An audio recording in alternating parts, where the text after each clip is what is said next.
قرینہ روح مکہ مدینہ آدمی کو بناتا ہے یہ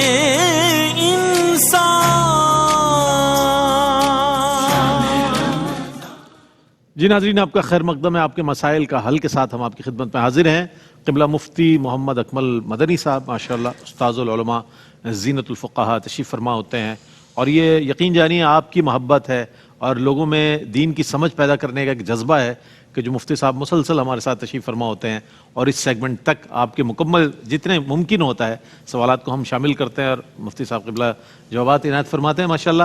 ہم سوالات کی جانب بھی بڑھیں گے۔ مفتی صاحب کل ایک سوال آیا تھا کہ فجر کی نماز کے بعد کوئی قضا کی جا سکتی ہے یا نہیں، اسی میں ضمناً ایک سوشل میڈیا پہ مجھ سے سوال ہوا کہ اس کے لیے بھی مشہور ہے اور عصر کی نماز کے لیے بھی مشہور ہے کہ عصر کی فرائض کے بعد آپ کوئی نماز نہیں پڑھ سکتے، اس کے حوالے سے ارشاد فرمائیے۔ بسم اللہ الرحمن الرحیم۔ یہ تھوڑی سی غلط فہمی ہے، کوئی نماز نہیں پڑھ سکتے یہ نہیں کہا گیا، نفل سجدہ منع ہے، نوافل نہیں پڑھ سکتے ہیں۔ اور یہ جو ہم قضا ادا کرتے ہیں یا تو فرائض کی ہوتی ہے یا واجبات کی ہوتی ہے، یعنی وتر کی قضا ہوتی ہے، تو فرض اور واجب سجدے کو منع نہیں کیا گیا، لہٰذا عصر کی نماز کے بعد فجر کے بعد پڑھ سکتے ہیں۔ ہاں اتنی احتیاط ضرور ہے کہ پبلک کے سامنے نہ پڑھیں، کیونکہ لوگ سمجھ جائیں گے کہ نوافل تو ہے نہیں، یہ قضا ہی ہیں، اور اپنی قضا کا اظہار کرنا یہ گناہ ہے، کیونکہ قضا کرنا گناہ اور اس کا اظہار کرنا بھی گناہ، تو گھر میں چھپ کے پڑھیں تاکہ لوگوں کی نگاہ نہ پڑے۔ ٹھیک ہے، ٹھیک ہے۔ کالرز ہیں ہمارے ساتھ۔ السلام علیکم۔ وعلیکم السلام ورحمۃ اللہ۔ جی جناب۔ میرا پہلا سوال یہ ہے کہ دعا کے ساتھ نبی صلی اللہ علیہ وسلم کو پکارا جا سکتا ہے مسجد کے اندر؟ ٹھیک ہے جناب۔ اور دوسری بات یہ کہ یہ کہا جاتا ہے کہ بچے کی پیدائش کے ساتھ ہی اس کی قسمت لکھ دی جاتی ہے، تو کیا بعد میں اعمال صالحہ کے ساتھ قسمت تبدیل ہو جاتی ہے؟ تو دونوں باتوں میں مطابقت کیسے کی جا سکتی ہے؟ جی بہتر ہے، شامل کرتے ہیں آپ کے سوال کو۔ ایک اور کالر ہیں غالباً۔ السلام علیکم۔ ٹھیک ہے جی، وہ صاحب کیا فرماتے ہیں؟ جی، یہ دعا صرف اللہ سے مانگی جائے گی، اور جب آپ اللہ سے دعا مانگ رہے ہیں تو اس میں کسی اور کو نہ پکاریں، صرف اللہ تبارک و تعالی سے دعا کریں۔ پھر اس کے بعد اگر چاہیں تو اس کو استغاثہ کہتے ہیں، فریاد کرنا، وہ نبیوں سے بھی ہو سکتی ہے، اولیاء کرام سے بھی ہو سکتی ہے، اور اس میں بنیادی عقیدہ یہی ہونا چاہیے کہ کسی بشر کی یہ طاقت نہیں کہ وہ دور سے آواز سن سکے۔ ہاں، اللہ تبارک و تعالیٰ اپنی قدرت کاملہ سے دور تک آواز پہنچا سکتا ہے، اور جب وہ پہنچا دیتا ہے تو وہ سن بھی لیتے ہیں، جیسے حضرت سلیمان علیہ السلام نے وادی نمل کے اندر اس چونٹی کی آواز کو 3 میل کے فاصلے سے سنا۔ تو سلیمان علیہ السلام جب 3 میل کے فاصلے سے چونٹی کی آواز سن سکتے ہیں، تو میرے آقا صلی اللہ علیہ وسلم جو سید الاولین والآخرین ہیں، وہ بھی باعطائے الہی دور سے اپنے امتی کی فریاد سن سکتے ہیں۔ تو یہ اللہ کی قدرت کاملہ پہ بھروسہ رکھ کے کریں گے تو بالکل ٹھیک ہے۔ ویسے دعا میں مطلب اللہ کو پکار رہے ہیں، دعا اللہ سے ہوتی ہے، دعا کسی غیر اللہ سے نہیں ہوتی، یہ ہمارا شرعی تصور ہے۔ اور یہ انہوں نے کہا کہ پیدائش کے ساتھ ہی بچے کی قسمت لکھ دی جاتی ہے، پیدائش کے ساتھ نہیں لکھی جاتی۔ یہ تو نبی کریم صلی اللہ علیہ وسلم نے فرمایا کہ اللہ تعالیٰ نے مخلوق کی پیدائش سے 50,000 سال پہلے ہی ان کی قسمتیں لکھوا دی تھیں، یعنی یہ تو پہلے ہو چکا۔ ہاں، یہ ہوتا ہے کہ جب بچہ ماں کے پیٹ میں 4 ماہ کا ہوتا ہے تو ایک دفعہ پھر ایک فرشتے کو وہ کچھ باتیں لکھوائی جاتی ہیں، 3-4 باتیں، کہ یہ کتنے عرصے زندہ رہے گا، اس کا رزق کتنا ہوگا، یہ لڑکا ہوگا، یہ لڑکی ہوگی، کب مرے گا، وغیرہ وغیرہ، یہ لکھوایا جاتا ہے، لیکن یہ اس کا اعادہ ہوتا ہے، جدید کوئی چیز نہیں ہوتی ہے۔ دوسری بات یہ کہ انہوں نے کہا کہ پھر دعا سے تو قسمت بدل جاتی ہے۔ دیکھیں، ایک ہوتی ہے تقدیر مبرم کہتے ہیں اس کو، مبرم کا مطلب پختہ کی گئی، یہ اللہ کا ازلی فیصلہ ہوتا ہے جس میں کبھی تبدیلی نہیں ہو سکتی۔ حتیٰ کہ مسلمانوں کا بنیادی عقیدہ ہے کہ اگر نبی بھی اس چیز کے خلاف، دعائے مبرم کے خلاف کوئی دعا کرنے لگے، تقدیر مبرم کے خلاف دعا کرنے لگے، تو اللہ تبارک و تعالیٰ ان کو دعا سے ہی روک دیتا ہے کہ آپ یہ دعا نہ کریں، یہ فیصلہ ازلی ہو چکا ہے، اس میں کبھی تبدیلی نہیں ہوتی۔ یہ جو ہم کہتے ہیں قسمت بدل گئی، یہ فرشتوں کے صحائف میں اللہ نے مختلف چیزیں لکھی ہوتی ہیں، اگر ایسا ہوگا تو ایسا، ایسا ہوگا تو ایسا، اگر دعا کر دی تو یوں، دوا استعمال کر لی تو یوں۔ تو فرشتوں کو نہیں پتہ چلتا کہ ان میں سے کون سی تقدیر مبرم ہے۔ ایک ان میں سے تقدیر مبرم ہوتی ہے جو ازلی فیصلہ ہو چکا ہے۔ تو کبھی ایسا ہوتا ہے ہم یہاں سے جاتے ہیں، پھر راستہ بدل لیتے ہیں، تو ہم کہتے ہیں یار اگر میں اس راستے سے جاتا تو مر جاتا، تو پھر ہم کہتے ہیں دیکھا میں نے اپنی قسمت بدل دی، جہاں تو یہاں سے رہا تھا یہاں، وہ آپ نے نہیں بدلی، یہ تقدیر مبرم کے تحت آپ یہاں سے چلے گئے تھے۔ اس چیز کو ذرا سمجھنا چاہیے۔ یوٹیوب پہ میرا تقدیر کا بیان پڑا ہوا ہے، یوٹیوب یہ میں نے کیو ٹی وی پہ ریکارڈ کرایا تھا، اس کو ایک دفعہ سن لیں تو پوری وضاحت کے ساتھ بہت سی بات سمجھ میں آئیں گی۔ جی بہتر۔ کالرز ہمارے ساتھ۔ السلام علیکم۔ وعلیکم السلام، جناب مفتی صاحب کو بھی سلام، آپ کو بھی سلام۔ میرا 20 سال سے مفتی صاحب کو سن رہے ہیں. مفتی صاحب اس ٹائم جوان تھے. ابھی بھی جوان ہے ماشاءاللہ. اللہ تعالیٰ مفتی صاحب کو صحت اور زندگی دے دی ماشاءاللہ بہت ایکٹیو ہیں آپ. بالکل سوال کیجیے. جی.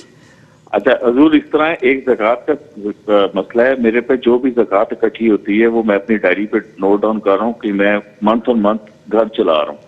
تو میں نے اپنی وائف کو بھی وصیت کی ہے کہ میرے یہ جو پیسے ہیں یہ اگر میں مر جاؤں تو آپ نے ادا کرنے ہیں، کیونکہ میں نے گھر باندھے ہوئے ہیں تو وہ پورے سال کے باندھے ہوئے ہیں اور میں ہر مہینے ان کو دیتا ہوں. اچھی بات. تو کیا وہ اس طرح دے سکتا ہوں؟ اور دوسرا میرا یہ کہ جو قصر کی نماز ہے مغرب، وہ 3 فرض پڑے جائیں گے یا 2 فرض پڑے جائیں گے؟ ٹھیک ہے جناب. اور میں جی آپ کا پکا فالوور ہوں اور مفتی صاحب سے ہمارا بہت پیارا تعلق ہے اور ہم ان کو دعاؤں میں یاد رکھتے ہیں. محمد شراحی خواجہ میرا نام ہے. ماشاءاللہ. بہت شکریہ. خواجہ صاحب بہت شکریہ آپ کا. سلامت رہیں. یا کالر کو مزید شامل کرتے ہیں. السلام علیکم. وعلیکم السلام. جی جناب. جی اچھا، میرا نام محمد قاسم ہے. میں 15 مہینے سے بے روزگار ہوں. کیا میرے سے زکوٰۃ بنتی ہے؟ اور دوسرا سوال یہ ہے کہ اگر میرے سے کسی نے قرض دیا ہوا ہے اور وہ مجھے لوٹا نہیں پا رہے 6 مہینے سے، کیا وہ پیسے میں ان کی زکوٰۃ میں اپنی جو میری اگر بنتی ہے اس میں سے میں مائنس کر سکتا ہوں؟ بس میرا یہ 2 سوال ہے. ٹھیک ہے جناب. بہت شکریہ. بہت شکریہ. جی مصطفیٰ کیا فرمائیں گے؟ یہ کہتے ہیں کہ ہم نے زکوٰۃ میں نوٹ کرتا رہتا ہوں اور گھر والوں کو وصیت بھی کی ہے کہ اگر میرے انتقال ہو جائے تو پھر یہ ادا کر دینا، کیونکہ انہوں نے گھر باندھے ہوئے ہیں ان کو سال میں دیتے ہیں. دیکھیں یہ طریقہ کار بالکل غلط ہے. فقہا نے فرمایا کہ زکوٰۃ جب فرض ہو جائے تو 1 دن کی تاخیر بھی گناہ ہوتی ہے. اگر آپ اس کو ادا نہیں کریں گے اور فوت ہو گئے بعد میں، چاہے آپ نے وصیت کی ہو، نبی کریم صلی اللہ علیہ وسلم ارشاد فرماتے ہیں کہ جو سونا چاندی کی زکوٰۃ نہیں دیتا، جب وہ مرے گا میدان محشر میں آئے گا تو یہ سونا چاندی جہنم کی آگ میں گرم کر کے اس کے پہلوؤں کو اس سے داغا جائے گا. تو تاخیر کرنا گناہ ہے. آپ گھروں کو دینا چاہیں آپ کی مرضی ہے، لیکن فوراً ہی دیں. بچ جائے تو پھر دوسروں کو تقسیم کر کے ختم کریں اس کو.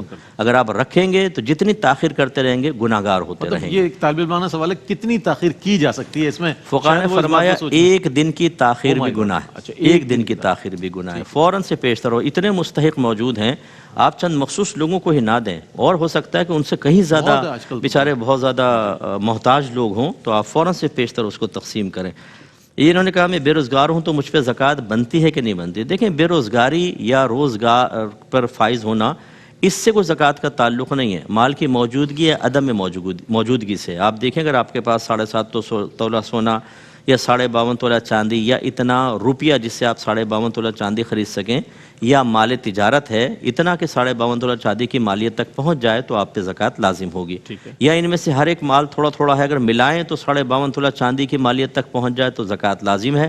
اگر نہیں ہے تو زکوٰۃ لازم نہیں. اب چاہے بے روزگار ہوں یا نہ ہوں.